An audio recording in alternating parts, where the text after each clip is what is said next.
নমস্কার বন্ধুরা, আজ নিয়ে এসেছি বেথো শাক বা বোথা শাক। এটাকে অনেকে অনেক নামে চেনে, কিন্তু এই শাকসবজি রান্না করতে সমস্যা হলো ভালো করে বেছে ধুয়ে নিতে হয়, তাই একটু সময় সাপেক্ষ, খুব তাড়াহুড়ো করে কিন্তু হয় না। জানো তো এই বেথো শাকের কী কী গুণ আছে? এর মধ্যে কিন্তু প্রচুর পরিমাণে calcium, potassium, magnesium, vitamin A, C প্রচুর পরিমাণে পাওয়া যায়। আর এটা কোষ্ঠকাঠিন্য দূর করে, হজম শক্তি বাড়ায়, শরীর থেকে আমাদের যে ডিটক্স বের করতে হয় তাতেও সাহায্য করে। আর কিডনি লিভারকে তো খুব ভালো রাখে, রক্তাল্পতাও প্রতিরোধ করতে সাহায্য করে। তাই এত গুণ সেই সবজিটা কী করে রান্না করছি সেটাই তোমাদের সাথে শেয়ার করছি আজ একটু অন্য পদ্ধতিতে। প্রথমে কড়াই বসিয়ে কড়াই গরম করে শাকগুলোকে একটু নুন দিয়ে সেদ্ধ করে নিচ্ছি, কারণ বেথো শাক থেকে দেখো প্রচুর জল বেরিয়েছে।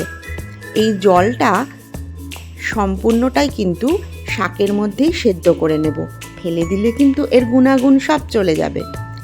এবার যখন শাকটা কিছুটা পরিমাণে নরম হয়ে আসবে, সেটাকে সাইডে রেখে অন্য একটা পাত্র বসিয়ে বা কড়াই বসিয়ে কড়াই গরম করে তাতে সর্ষের তেলে শুকনো লঙ্কা এবং কালো জিরে ফোড়নে দিয়ে নেব।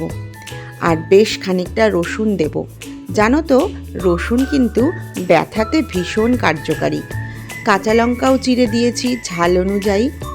এইবার রসুন যখন হালকা ব্রাউন কালার হয়ে আসবে, তখন আমি কেটে রাখা একটা গোটা বেগুন এর মধ্যে দিয়ে দিলাম, আর দিয়ে দিলাম পরিমাণ মতন হলুদ। এবার বেগুনটাকে হালকা ভেজে নেব।